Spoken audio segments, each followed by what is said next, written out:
Nella NG officiel. Nella NG. Écoute, like et abonne-toi à Nella NG officiel sur YouTube.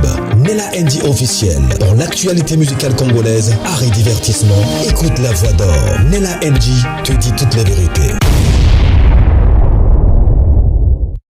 Le pasteur Jean Bosco Kindomba s'attaque sévèrement au prophète Joël Francis Tatou en pleine prédication. Il dit: si moi j'avais ces dons de vision que vous avez de voir le chiffre, je serais déjà devenu millionnaire. Parce que vous voyez des chiffres. Pourquoi ne pas jouer les jeux au hasard, comme les jeux de loterie là, PMI, et tout ce que vous connaissez là-haut. Pourquoi ne pas jouer ça? Parce que vous avez le don de voir des chiffres. Parce que ces jeux-là, ces jeux de hasard-là, ce sont des jeux de chiffres, non? Si les pasteurs, le prophète Joël Francis Tatou a ces dons-là de voir le chiffre, pourquoi ne pas utiliser ça pour donner à ses fidèles, pour jouer, PMI, tous ces jeux-là, pour devenir riches? Pourquoi ils sont en train d'utiliser ça mal? Et l'Église était là en train de rire. Et c'est vous là qui allez me condamner quand je prends ça, j'utilise ça pour faire mes contenus. Mais ce sont eux-mêmes qui nous donnent des contenus. Hein? Moi, mes contenus, ce sont les pasteurs eux-mêmes qui nous donnent ça. Ils me donnent les contenus parce que entre eux, ça ne va pas. Ils sont tous pasteurs, ils servent Dieu, mais ils sont tous en train de se clasher. Alors, dans cette même vidéo, le prophète Joël Francis, dans la vidéo là qu'il a porté on appelle ça si c'est veston, si c'est veste, si c'est l'habit bleu là, si c'est mauve, je ne sais même pas quelle couleur. Il est en train de faire son mea culpa. Mais de façon très bizarre, très orgueilleux. Il parle de ça. C'est comme s'il demande pardon, c'est comme s'il est un peu orgueilleux. Enfin bref, je ne comprends pas. C'était mea culpa. Il voulait qu'on lui donne raison. Je ne sais pas, bref. D'autres disent que non, il a demandé pardon. C'est une forme de demander pardon, de se plier à lui-même. Des gens disent ça seulement. Ils disent ça. Dans d'autres vidéos que j'ai pu quand même retrouver sur TikTok, je vous dis, le prophète Joël Francis Tatou, je ne sais pas dans quel monde il vit, mais si vous suivez ces derniers temps le prophète Wilfried Zawi et ce que le prophète Joël Francis Tatou dit, ça a un peu de lien. C'est là qui connaissent l'histoire sur ma seconde chaîne, les réseaux sociaux Buzz. Allez-y suivre là-bas. Alors, je vous ai mixé 3 petites vidéos. Vous allez suivre ça dans cette même vidéo. Vous allez voir que, je ne sais pas, le prophète Joël Francis Tatou, il a atteint un niveau de spiritualité, je vous dis, très avancé, à un niveau où ses prédications, je pense, je ne suis pas en train d'affirmer, ses fidèles même ne comprennent rien dans quoi ils les mettent. Et c'est regrettable et ça fait tellement mal. Je prie seulement que Dieu ne mette pas la condition pour aller au ciel, l'église où nous prions notre foi, en quoi nous avons cru qu'on était en vie d'histoire comme ça, parce que là, c'est trop grave. C'est trop grave. Oh. J'ai même pitié. Alors nous allons suivre ça ensemble avec vous. Ne venez pas me dire que non, ce sont les hommes de Dieu. Si entre eux-mêmes ils se clashent comme ça là, devant la chair et utilisent la chair pour se régler leurs problèmes, parce que le pasteur Bosco a toujours l'habitude d'exposer les prophètes Joël Francis Tatou. Pourtant, les prophètes Joël Francis Tatou dit toujours qu'ils sont amis, ils vivent bien, ils sont bien. Mais comment est-ce que lui, il clash? C'est comme si les pasteurs Marcelo, les prophètes Joël Francis Tatou, les pasteurs Jean Bosco Kindomba, les pasteurs Mbakani, toutes ces personnes-là, ils ont des guerres des esprits, mais ils sont tous pasteurs. Compliqué. Abonnez-vous sur la NG officielle, cliquez la cloche de notification, aimez la vidéo, commentez, surtout partagez la vidéo. Suivez la vidéo, mais également je suis avec vous. L'orientation prophétique en ligne est un service prophétique où le Saint-Esprit utilise le pasteur Daniel Waxon par la grâce de Jésus-Christ pour guider les enfants de Dieu. Vous entrez dans notre studio face à face avec l'homme de Dieu pour des prières d'orientation et de délivrance. Shalom ma soeur, shalom mon frère, c'est pasteur Daniel Waxon de l'église de la Trinité du Dieu Très Haut en Afrique du Sud. Nous sommes un ministère de guérison, de délivrance et de messages prophétiques. Nous avons ici un service très important sur l'interprétation des rêves. Nous interprétons les rêves de nos frères, de nos soeurs de différents coins du monde. Mon numéro de téléphone WhatsApp c'est plus 27 62 791 6167. Veuillez me contacter pour qu'on puisse prier ensemble. Que l'Éternel Dieu Tout-Puissant te bénisse. Shalom. Rendez-vous sur notre site www.jesuschristthehealer.com pour vous inscrire. N'oubliez pas que la distance n'est pas un obstacle. Jésus-Christ vous aime. Dream Interpretation and Deliverance Prayers is a prophetic service which unlock the hidden messages of God through dreams. Don't rush to interpret your dreams. Not everyone can interpret prophetically his dreams. Contact a gifted man of God. Join us every Tuesday and Thursday from 9 p.m. South Africa. You and Pastor Daniel Watson will interpret your dream as well as the dream of your brother and sister. Join the service. À très bientôt. Soki nazala prophète ndenge ba prophète na biso ba monaka ba numéro mbele na ke ko beta loterie.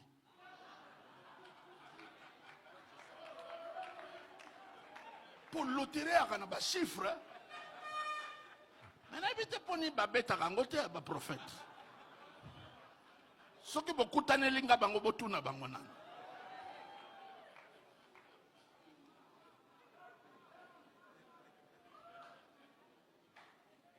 Na betango penda bo 100 millions.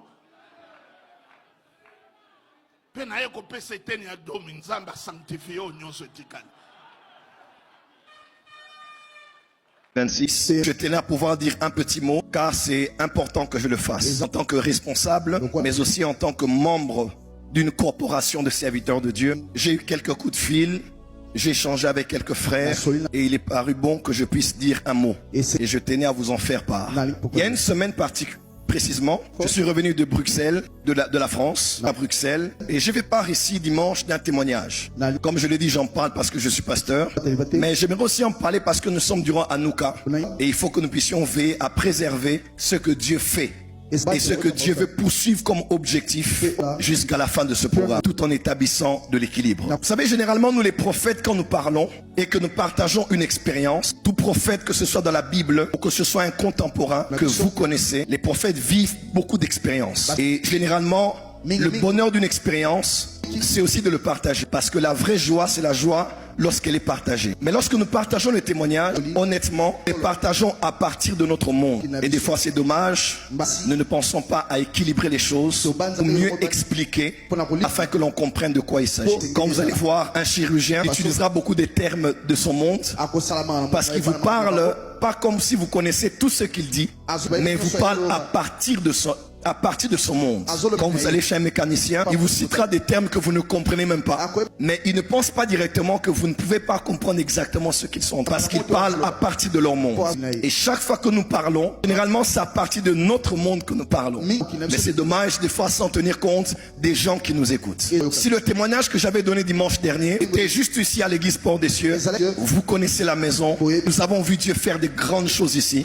Et ça allait passer tout à fait normal. Et puis que nous ne nous appartenons plus qu'à la porte des cieux, nous appartenons au corps du Christ. Et comme nous avons mis les choses en ligne, nous sommes obligés quelquefois, pas toujours, mais quelquefois, de dire un mot.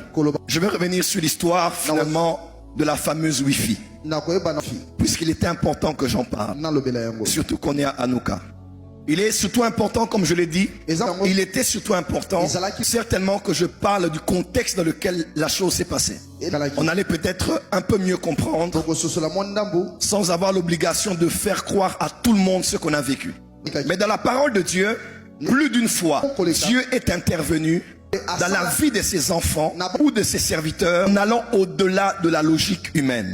Très importante chose. Quand Dieu l'a fait, c'était toujours dans un contexte spécifique, avec pour répondre à un besoin spécifique. Et des fois, Dieu outrepassait le conventionnel pour répondre à un besoin d'un de ses enfants. Jésus-Christ, notre Seigneur, il devait entrer à Jérusalem.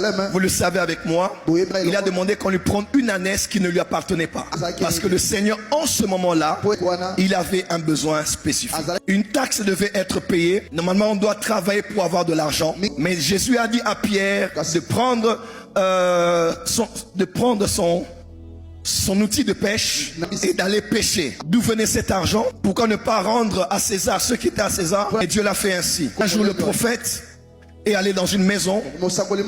Il a même demandé qu'on lui donne tout ce qu'il y avait comme substance pour lui faire une nourriture à lui, sans tenir compte de ce qui allait arriver à cette famille. Plus d'une fois dans la Bible, il y a avec le corbeau. Et plusieurs autres fois, on a vu Dieu intervenir spécialement pour répondre à un besoin particulier. Alors que s'est-il passé avec l'histoire de la Wi-Fi? Je venais de la France, je suis passé par la Belgique. Et ma SIM SFR ne fonctionne pas à Bruxelles. Généralement, c'est maman qui me partage la connexion. Et j'étais à l'aéroport, j'ai utilisé la Wi-Fi de l'aéroport. Je quitte maintenant l'aéroport, on embarque, on entre dans l'avion. Je suis en train d'arriver en retard et à la veille de Hanouka. J'étais arrivé ici samedi parce qu'on cherchait le vol. Il n'y avait pas de vol à cause de la neige. Donc je suis arrivé très en retard avec le programme d'Hanouka. J'arrive toujours une semaine ou une semaine et demie avant. J'étais très en retard. Beaucoup de choses à gérer au téléphone. J'entre dans l'avion. Connexion coupée. Il n'y a que Air France et Ethiopian qui ont la Wi-Fi. On paye des fois, mais Bruxelles Airlines n'en a pas. C'est ça? Bruxelles n'en a pas. J'arrive là, beaucoup de choses à gérer. Un besoin est pressant. Je dois parler à ma famille, parler à l'église, parler avec ceux qui étaient là. Et par la grâce de Dieu, je suis prophète. Et Dieu a permis. Si Dieu ne l'avait pas permis, je n'allais pas voir ce que j'ai vu. Dieu a permis parce qu'il y avait un besoin spécifique. Je ne pouvais pas rester 8 heures sans travailler en étant déconnecté et en arrivant ici que à 21h, 21h30 pour ceux qui sont venus me prendre. Donc ici j'aimerais le dire, Dieu l'a fait. Et Dieu l'a fait pour un besoin spécifique. Je suis serviteur de Dieu. Et je suis un homme responsable. Dieu ne me donne pas la grâce de voir tous les Wi-Fi des gens. Il ne me donne pas la grâce de voir tous les comptes bancaires des gens. Il ne me donne pas la grâce de voir tous les détails sur la vie privée des gens. Loin de là, il nous permet de voir que ce qu'on doit voir quand cela est utile. Et j'insiste, c'est Dieu qui l'a fait. Seulement, je n'ai pas expliqué tout le contexte pour peut-être mieux m'expliquer. Tout en sachant que même si je explique le contexte, quand les gens ne veulent pas croire, ils ne croiront pas. Mais pour tous ceux qui ont été offensés par mon manque du caractère complet de mon témoignage, en l'ayant fait en ligne, cela va vous a choqué. Veuillez m'excuser et me pardonner. Nous allons faire la prochaine fois, lorsque Dieu fait quelque chose, de l'expliquer globalement. Et lorsque ce n'est pas utile, parce qu'il y a des choses aussi qui ne sont pas utiles, forcément de le dire. Il y a des choses qu'on peut dire aux gens en privé. Je verrai pour certaines autres choses à ne les dire qu'en privé. Amen. En même temps, je veux que le corps du Christ ne perde pas de vue que Dieu est un Dieu tout-puissant. Parce qu'en même temps, il y a une campagne qui se fait depuis quelques années pour emmener les saints et le monde à devenir incrédules face à ce que Dieu est capable de faire. Au point où beaucoup d'entre nous ici, nous vivons des choses. Beaucoup de pasteurs, même qui m'ont appelé, ils vivent des choses. Mais on a tous peur de commencer à dire des choses, de peur de passer devant un procès. devant un tribunal et de toujours vouloir s'expliquer. Vous écouterez chez l'un dire, Papa Tambuluko qui a prié pour son seau qui était troué, il a prié qu'il y avait de l'eau et ça a été soudé. Quelqu'un d'autre te dira, il manquera de l'eau, il a prié, l'eau est sortie de la pompe alors qu'il n'y avait pas d'eau. Quelqu'un d'autre te dira, j'avais examen le lendemain, je dormais et j'ai rêvé même les questionnaires. Il y en a ici qui ont vu ça, les questionnaires et les réponses. Qu'allons nous dire à ce sujet? Dieu est illimité? Doit-on dire à Dieu ce qu'il doit faire et ne pas faire? Dieu m'a appelé à un ministère de puissance. Et je ne peux ni renier mon Dieu, ni renier ce que je suis et ce que Dieu fait par moi. Mais comme je l'avais dit l'année passée, en parlant au corps du Christ, puisque nous travaillons plus pour édifier, je veillerai à ce que certaines choses soient dites en privé et non en public, ou si ça nécessite de le dire, je prendrai le temps de mieux expliquer pour que la majorité soit édifiée. Quand c'est utile, je le ferai. Quand ce n'est pas utile, je préférerai me taire et partager ma joie et mon excitation à des gens qui pourront mieux comprendre ce que j'ai à dire. Vous qui attaquez le prédicateur, peu importe le poste, peu importe le message, prêchez-nous la repentance. Que veut dire la repentance? La repentance vient du grec métanoïa, qui veut dire avoir une autre pensée, changer d'avis. Et dans le Nouveau Testament, la repentance comporte l'idée, le sens d'un changement d'attitude vis-à-vis du péché, vis-à-vis de Dieu et vis-à-vis de soi-même. Un écartement négatif, un éloignement vis-à-vis du péché et un tournant positif pour le Seigneur. L'homme décide d'écarter le péché au loin de ses pensées, au loin de son comportement. Voilà pourquoi dans Luc 24, 47, la Bible dit que la repentance et le pardon des péchés seraient prêchés partout au nom de Jésus-Christ à toutes les nations, à commencer par Jérusalem. Mais attention aux faucons et éperviers qui tordent et qui déforment le sens des Écritures afin de glisser l'erreur pour perdre plusieurs, comme d'ailleurs l'avait fait Satan au jardin d'Éden. Et Dieu se repentit du mal qu'il voulait faire à Israël. Dieu avait commis quel péché? Le Saint d'Israël ne pêche pas. Qu'est-ce qu'il avait fait? Il avait changé de mentalité. La repentance, ce n'est pas demander pardon et invoquer le sang. C'est changer de temps. Et Dieu s'est repenti du mal qu'il voulut faire à Israël. Dieu avait commis quel péché? Voilà la problématique qui nous est posée dans cet élément et qui requiert de notre part une réponse adéquate et biblique. Car, bien aimé dans le Seigneur, c'est à ce niveau qu'on tente de glisser l'erreur de manière malicieuse pour perdre plusieurs. Car Dieu se repentit. Se repentir ici n'a pas le même sens que la repentance telle qu'elle est présentée tout au long du Nouveau Testament. Ces faucons font du syncrétisme. Ils commencent à dire une chose vraie en disant que Dieu est saint. Là, c'est vrai. D'ailleurs, nous pourrions ajouter, selon la parole de Dieu, que toute œuvre que Dieu a faite est parfaite. Toutes les voies du Seigneur sont justes. Nous avons un Dieu qui est juste, fidèle et droit. Deutéronome 32, le verset 4, nous le dit. Il est donc impossible à Dieu de se déjuger de ses actes. Par contre, Dieu peut avoir du regret à cause du mauvais chemin, à cause de la mauvaise voie que suit sa créature, que suit l'homme.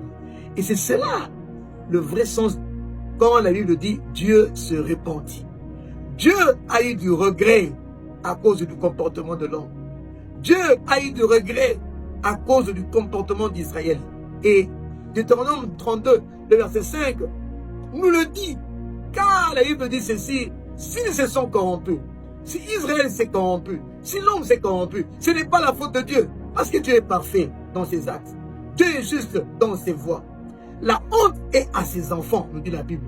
Ce qui est d'ailleurs conforté par le mot hébreu qui traduit Dieu se repentit. Ce mot hébreu est Naoum, qui veut dire avoir du regret. Et tout ceci est fait à dessein pour effacer le vocabulaire, se repentir, créer la repentance du cœur du croyant.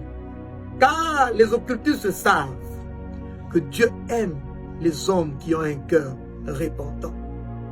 Voilà pourquoi Dieu a aimé David à cause de son cœur repentant. Ils viennent prêcher autre chose parce que leur but est d'aveugler les chrétiens à ne pas se réconcilier avec le Seigneur. Cependant, nous devons retenir que la foi qui sauve comprend et implique en elle la notion de la repentance. En effet, il est écrit que celui qui cache ses transgressions ne prospère point, mais que celui qui les avoue et les abandonne obtiendra miséricorde. Proverbe 28, le verset 13. Séparez-vous donc des enseignements des faucons et éperviers. Séparez-vous donc des enseignements de faux prophètes et sortez de leur milieu. Sortez de leur église pour sauver vos âmes. Que mon Dieu vous bénisse. Les faux enseignements tordent les enseignements de l'Écriture et les sortent de leur contexte. C'est ce qu'explique le prophète Samuel Ntamba, toujours dans son travail de sentinelle, met le peuple de Dieu en garde. Le manteau de Tata Bele est dans l'atmosphère. Notre problème à nous, nous ne savons pas honorer nos pères, on ne sait pas reconnaître nos pères, et leur manteau nous passe comme ça. Moi, j'ai vu Aïdi Niabala prier pour moi face à... Il était déjà mort. Il vient, il me touche. Je dis à ma mère dans les rêves, maman, il est déjà mort. Elle dit non, il doit prier pour toi. Nous sommes approchés de Sion. Des esprits des saints parvenus à la perfection. Écoutez-moi, Dieu n'envoie pas que des anges en mission sur la terre. Il y a des esprits des saints qui ont connu les gloires. Dieu les prend et les envoie de temps en temps ici en mission. Réagissez un peu par rapport à ça. Ok, d'ailleurs ça c'est le rôle de la sentinelle. Je n'ai pas un problème particulier avec une personne, mais le problème c'est avec la doctrine. La Bible dit, c'est un ordre que Dieu nous a donné dans Acte 20, le verset 28 à 29. La Bible dit, prenez garde aux troupeaux. D'abord prenez garde à vous-même, veillez à vous-même et veillez aux troupeaux où Dieu vous a donné de paître. Et le verset 29, la Bible dit, il s'introduira, il s'infiltrera des loups ravisseurs. Donc déjà, dans notre tête, on a déjà une thèse. Quelle thèse? C'est que dans le champ de Dieu, dans l'œuvre de Dieu, nous allons rencontrer des faux prophètes. Dans 2 Corinthiens chapitre 11, le verset 13 et 14, la Bible dit que Satan se transforme. Ces gens-là sont des faux ouvriers, des ouvriers trompeurs. Car il n'y a rien d'étonnant, car Satan lui aussi se déguise en ange de lumière. Cette théorie, cette prédication n'est pas une prédication divine. Cette prédication... Il appuie ça. Mais laissez-moi... Il appuie ça par des versets bibliques. Je suis en train d'argumenter. Je suis là. Hein? Quand vous lisez Deutéronome 18, quand je parler au Lucango, je cherchais le passage, Deutéronome 18, le verset 10 à 12. Qu'il n'y ait dans ta maison personne qui interroge... Deutéronome 18, oui. De 10 à 12. Voilà. Qu'on ne trouve chez toi personne qui fasse passer son fils ou sa fille par le feu. Oui, continuez. Personne qui exerce le métier de devin, oui. d'astrologue, d'augure, de magicien, d'enchanteur, personne qui consulte ceux qui évoquent les esprits ou disent la bonne aventure, personne qui interroge le mort. Du 12. Car quiconque fait ces choses est en abomination à l'Éternel, et c'est à cause de ces abominations que l'Éternel, ton Dieu, va chasser ces nations devant toi. Ça, c'est la preuve. Tu seras entièrement à l'Éternel, ton Dieu. Il y a d'abord le premier argument, vous l'avez. La Bible le dit clairement. Que celui qui est en train d'évoquer les morts, celui qui collabore, celui qui coopère avec les morts... lui, il a dit... Mais laissez-moi. Vous n'avez pas invoqué, mais l'esprit de Samuel Tamba vient de parler. Laissez-moi parler. Je ne suis qu'à la... J'ai beaucoup de réponses à donner à cela. La parole de Dieu elle-même nous dit que celui qui parle avec les morts, lui laisse même les morts prier pour lui. Moi, j'ai vu Aïdi Niabala prier pour moi face à... Il était déjà mort. Il vient, il me touche. Je dis... Ils sont en abomination avec Dieu. Ça, c'est le premier élément. La Bible dit, Hébreux 9, 27, ça j'ai déjà cité, que après la mort vient le jugement. C'est ça ce qu'on a dit. Il appartient aux hommes de mourir une seule fois. Après quoi vient le jugement. Ça, c'est la deuxième chose. La troisième chose que je vais évoquer, c'est quoi? La Bible elle-même nous dit quelque part. Qu'est-ce que la Bible dit? Pourquoi cherchez-vous parmi les morts celui qui est vivant? Parce qu'en fait, tous, on a besoin, c'est lui qui donne la grâce. Ce n'est que Christ. Hein? Si tu laisses quelqu'un prier pour toi, ce dont tu as besoin, ce n'est pas d'abord Samuel qui prie, mais c'est de la grâce qui vient de Dieu. C'est Dieu qui donne la grâce. Alors pourquoi aller chercher cette personne-là qui est vivante, parce que je vais y arriver. Hein?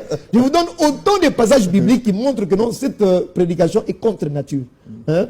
La dernière chose, mais si Jésus était derrière ces gens qui sont morts, si Jésus était comme le nom qu'on a cité, Abel, Catherine Kourman, mais pourquoi ne pas aller directement? Parce que la Bible dit dans Hébreux 10-18 que la route elle est trouvée. Jésus est avec nous.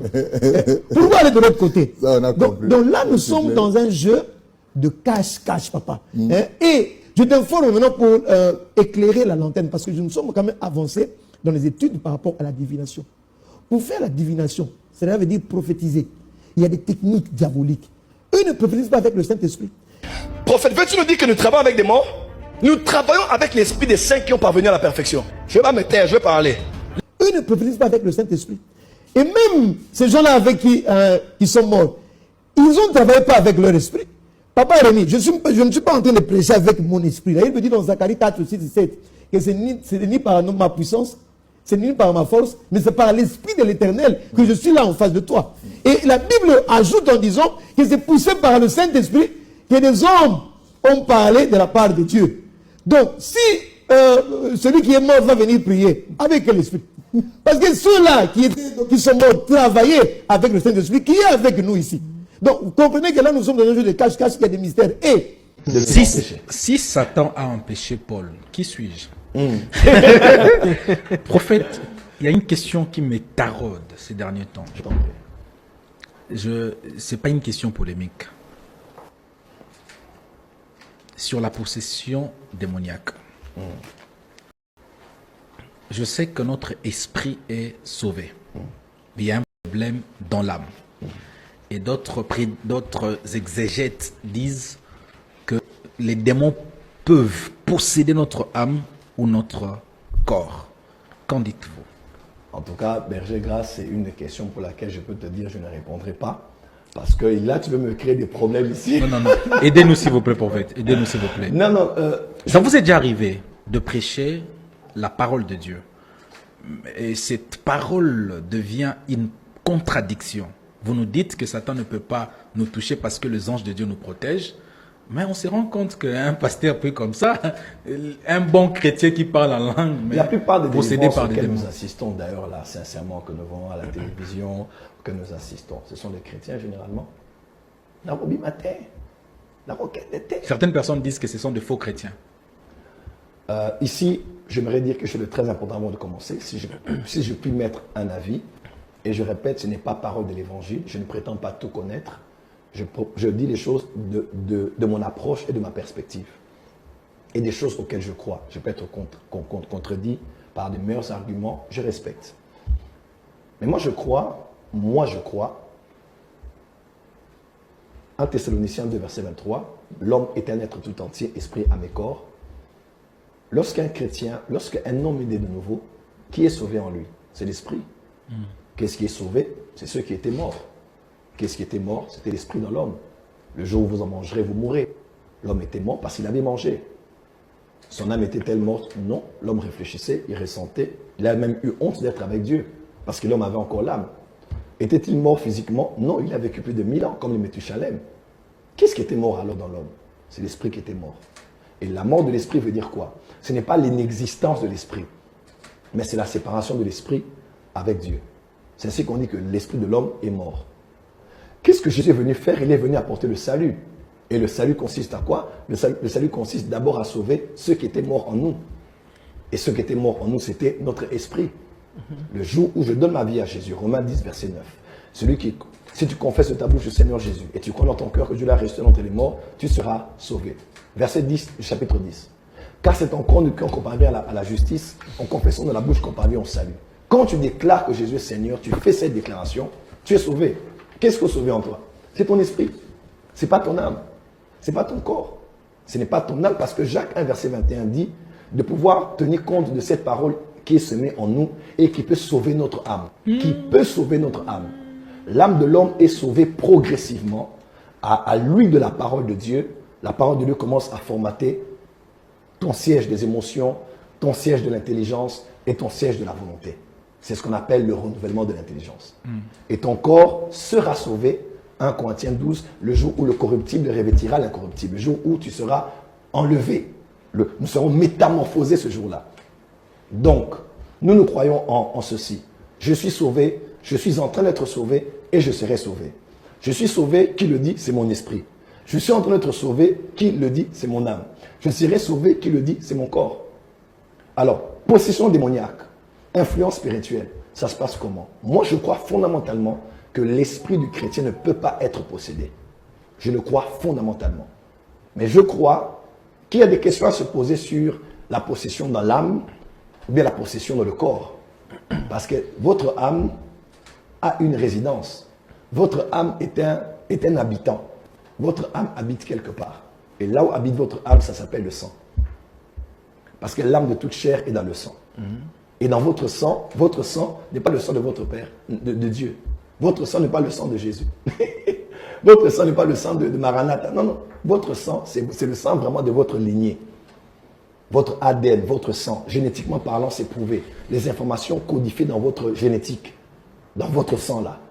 Je peux le prouver. Jean chapitre, merci pour le verset Seigneur. Jean chapitre 1, verset 12. À tous ceux qui l'ont reçu et qui ont cru en elle, elle leur a donné le pouvoir de devenir les enfants de Dieu. Verset 13, lesquels sont nés ni de la volonté de l'homme, ni de la chair, ni du sang, mais de Dieu. Donc quand on est né de nouveau, c'est pas le sang. Le sang n'est même pas inclus dans la nouvelle naissance. Tu as le même sang que tu as. Berger, pourquoi on prend la Sainte Seine? Pourquoi si Jésus habite en nous pleinement, on doit prendre le sang, on doit prendre le corps? Pourquoi? À part que ce soit un sacrement ou à part que ce soit pour se commémorer. On prend le sang de Jésus pour continuer à maîtriser les impacts spirituels qu'il y a au niveau de mon sang. Parce que le sang que tu as reste le sang de ta famille. Voilà pourquoi tu crains Dieu, mais tu es attiré vers la polygamie. Tu crains Dieu, mais tu es attiré vers l'alcool. Tu crains Dieu, mais tu es attiré. Et tu dois être honnête avec ça. Tu es beaucoup posté sur Internet, mais tu as des problèmes spirituels. Tu as des problèmes au niveau de ton sang. Nous prenons la Sainte Seine pour que la réalité de la vie de Dieu puisse être manifeste dans notre chair pendant les jours de notre chair. Donc je crois qu'un chrétien peut avoir des esprits en lui, non dans son esprit, mais si pas dans son corps, parce que c'est aussi un temple, c'est une maison, ça peut être dans son âme. Et ça, en tant que théologien, je n'en parle que dans le sens des suppositions ou bien des approches à en tenir compte. Parce que c'est aussi avec le choc de plusieurs vérités qu'on peut avoir la lumière. Écoutez-moi, Dieu n'envoie pas que des anges en mission sur la terre. Il y a des esprits des saints qui ont connu les gloires. Dieu les prend et les envoie de temps en temps ici en mission. Beaucoup de personnes posent cette question. Si les morts ne parlent pas aux vivants, pourquoi Moïse et Élie sont-ils apparus à Jésus sur la montagne? La Bible répond très clairement. Dans les évangiles, Jésus est transfiguré devant Pierre, Jacques et Jean. Moïse et Élie apparaissent, mais le texte précise quelque chose de très important. Ils parlaient avec Jésus, pas avec les apôtres. Les disciples ne leur posent aucune question. Ils ne les invoquent pas. Ils ne reçoivent aucun enseignement d'eux. Ce détail est fondamental, car la Bible interdit formellement toute communication avec les morts. Dans Deutéronome chapitre 18, Dieu condamne la consultation des esprits et des morts. Alors pourquoi Moïse et Élie sont-ils apparus? Moïse représente la loi, Élie représente les prophètes. Leur présence signifie que toute l'Écriture rend témoignage à Jésus. Ils ne viennent pas attirer l'attention sur eux, mais confirmer que Jésus est l'accomplissement de la loi et des prophètes. Luc chapitre 9 précise même le sujet de leur conversation. Il parlait du départ de Jésus, de sa mort à Jérusalem. Autrement dit, de la croix. Et lorsque la voix de Dieu retentit, elle dit « Celui-ci est mon fils bien-aimé, écoutez-le ». À ce moment-là, Moïse et Élie disparaissent, et Jésus reste seul. Le message est clair, on n'écoute ni les morts, ni les esprits, mais le Fils de Dieu. La transfiguration n'autorise donc ni le spiritisme, ni la prière aux morts, ni la consultation des ancêtres. C'est une révélation unique, voulue par Dieu, pour glorifier Jésus-Christ. Moïse et Élie ne sont pas apparus pour être consultés, mais pour disparaître derrière Christ. Il y a des esprits des saints qui ont connu les gloires. Dieu les prend et les envoie de temps en temps ici en mission. Aucun disciple n'a eu une visite d'un saint mort pour lui communiquer un message, les morts n'ont aucune mission sur la terre. Joël Tatou enseigne la nécromancie, fuyez ce faux prophète. Prophète, veux-tu nous dire que nous travaillons avec des morts? Nous travaillons avec l'esprit des saints qui ont parvenu à la perfection.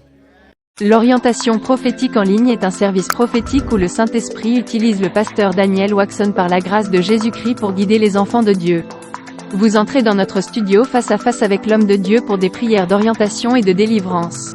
Shalom ma soeur, shalom mon frère, c'est pasteur Daniel Waxon de l'église de la Trinité du Dieu très haut en Afrique du Sud.